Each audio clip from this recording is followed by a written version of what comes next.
السلام علیکم ناظرین، میں سجاد رشید ہوں اور میں آپ کو اپنے چینل پر خوش آمدید کہتا ہوں۔ آج بات کرتے ہیں عالمی دنیا پہ جو حالات ہیں، جنگ کے حالات ہیں، سیاسی حالات ہیں، کون سا ملک کس کے ساتھ کھڑا ہے۔ ہم شروع کرتے ہیں صدر ٹرمپ کی ڈیڈ لائن سے۔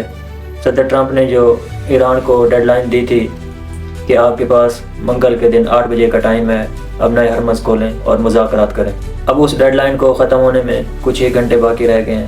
دیکھتے ہیں کہ اس کے بعد ٹرمپ کیا قدم اٹھاتے ہیں اور حالات کس طرف جاتے ہیں۔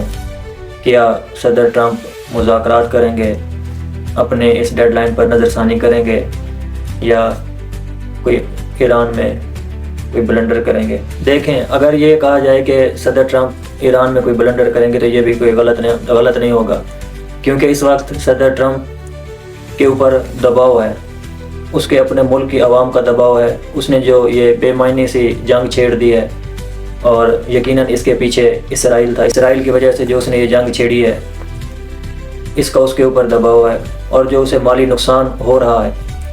اگر صدر ٹرمپ یہ جنگ ہارتا ہے تو یہ اس کی حکومت کے لیے خطرہ ہے، اور اگر وہ ایران میں کوئی بلنڈر کرتا ہے یا کوئی بیوقوفی کرتا ہے تو یہ پورے ملک کے لیے، امریکہ کے پورے ملک کے لیے نقصان دہ ہوگا۔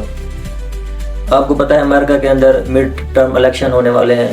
اب اس الیکشن کا بھی صدر ٹرمپ کے اوپر دباؤ ہے۔ اگر وہ الیکشن ہارتا ہے تو اس کی حکومت خطرے میں پڑ جاتی ہے۔ اب امریکہ نے یہ جنگ شروع تو کر دی ہے، لیکن اب اس جنگ کو ختم کرنا اس کے ہاتھ میں نہیں رہا۔ دوسری طرف ایران کسی بھی مذاکرات کی ٹیبل پہ نہیں بیٹھ رہا۔ ایران چاہتا ہے کہ اب ہم عارضی مذاکرات نہیں کریں گے، اب ہم معنی خیز مذاکرات کریں گے۔ ایران اپنے اوپر جو لگی پابندیاں ہیں وہ ساری پابندیاں اتارنا چاہتا ہے۔ وہ چاہتا ہے کہ میں پوری دنیا میں ٹریڈ کروں۔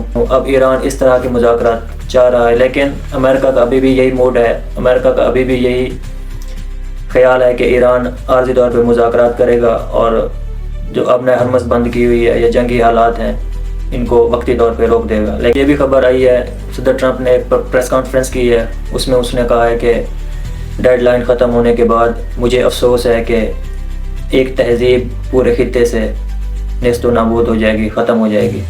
اب اس پر پریس کانفرنس کو اگر دیکھا جائے تو یہ جو اس نے ڈیڈ لائن دی تھی اسے بھی زیادہ خطرناک لگ رہی ہے۔ اب ان سب حالات کے اندر پاکستان پھنس چکا ہے۔ پاکستان کیسے پھنسا ہوا ہے؟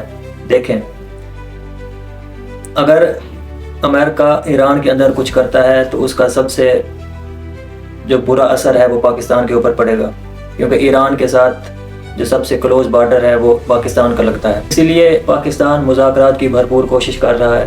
پاکستان دیگر ممالک سے رابطے میں بھی ہے، اور وہ چاہ رہا ہے کہ امریکہ اور ایران کسی طرح مذاکرات کی ٹیبل پہ بیٹھ جائیں۔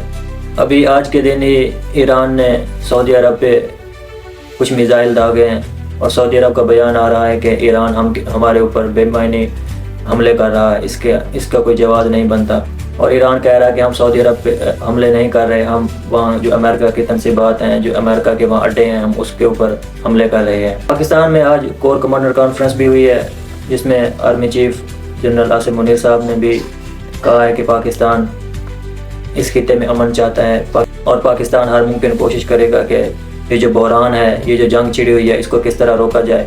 آرمی چیف نے بھی کہا ہے کہ ایران جو سعودی عرب کے اوپر حملے کر رہا ہے وہ بے بنیاد ہے۔ اب ایران نے بھی، پاکستان جو مذاکرات کی کوشش کر رہا ہے، اب ایران نے بھی اس کوشش کو ایران نے بھی سراہا ہے۔ ابھی تک مذاکرات کی ٹیبل پہ نہ تو امریکہ آ سکا ہے، نہ ایران آ سکا ہے۔ وہ کسی بھی نتائج کے اوپر، وہ کسی بھی مذاکرات کے اوپر متفق نہیں ہو رہے۔ اب اگر ایران نے ڈیڈ لائن سے پہلے ابنائے ہرمز نہیں کھولی تو امریکہ کا اگلا کیا قدم ہوگا، اس سے زیادہ کیا کر سکتا ہے؟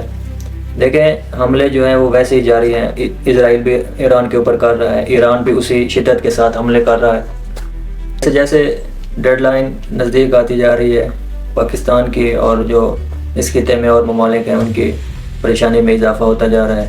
پاکستان اور اس طرح کے جو چائنا ہو گیا، روس ہو گیا، یہ ممالک ہیں، یہ کوشش کر رہے ہیں کہ کسی طرح ایران اور امریکہ کو مذاکرات کی ٹیبل پہ لایا جائے، لیکن ایران کہہ رہا ہے کہ ہمارا کوئی موڈ نہیں ہے ابنائے ہرمز کھولنے کو۔ اگر ابنائے ہرمز ایک ہفتہ یا 15 دن اور نہیں کھلتی تو اس کا جو سب سے بڑا ایفیکٹ پڑے گا وہ پاکستان کے اوپر پڑے گا۔ پاکستان کی اکانومی پہلے ہی خراب چل رہی ہے، یہاں مہنگائی بہت زیادہ ہو رہی ہے، آئل کی قیمتیں آسمان کو چھو رہی ہیں۔ اگر ابنائے ہرمز 15 دن یا ایک ہفتہ نہیں کھلتی اور اسی طرح جنگ جاری رہتی ہے تو پاکستان تو کیا مہنگائی کا جو کرائسس ہے یہ پوری دنیا کو لپیٹ میں لے لے گا۔ اب پوری دنیا صدر ٹرمپ پر تنقید کر رہی ہے کہ آپ سپر پاور ہیں، آپ کے پاس پاور ہے، آپ کو چاہیے کہ آپ ایران کے ساتھ مذاکرات کریں، اس کو مذاکرات کی ٹیبل پہ لے آئیں۔ امریکہ کی جو سب سے بڑی پریشانی بنی ہوئی ہے وہ یہ ہے کہ امریکہ نے جس بیس پہ یہ جنگ شروع کی تھی وہ تھی کہ میں جنگ شروع کروں گا، مجھے نیٹو کی سپورٹ ہوگی، مجھے دیگر ممالک کی سپورٹ ہوگی، لیکن ابھی اس وقت کوئی نیٹو کا کوئی ملک بھی اسے سپورٹ نہیں کر رہا اور صرف اس کا ابھی ایک سپورٹر ہے اور وہ ہے اسرائیل۔ ناظرین، ڈیڈ لائن ختم ہونے کے بعد اور امریکہ نے جو دوسری دھمکی دی ہے اس کے بعد دیکھتے ہیں کہ حالات کس طرف جاتے ہیں۔ امریکہ اور ایران کے درمیان کوئی مذاکرات ہوتے ہیں یا نہیں ہوتے، جو نئی خبریں ہوں گی اس کے ساتھ اگلی ویڈیو میں حاضر ہوں گے۔ ہمارے اس چینل کو سبسکرائب کریں، لائک کریں، واچ کریں اور آپ اپنی رائے کا اظہار کومنٹس میں دیں۔ آپ کے حساب سے امریکہ کو پہل کرنی چاہیے مذاکرات میں یا ایران کو پہل کرنی چاہیے مذاکرات میں، اور پاکستان ابھی جو کردار ادا کر رہا ہے اس سے بہتر کردار ادا کیسے کر سکتا ہے۔ تب تک کے لیے آپ اپنا خیال رکھیں۔ اللہ حافظ۔ پاکستان زندہ باد۔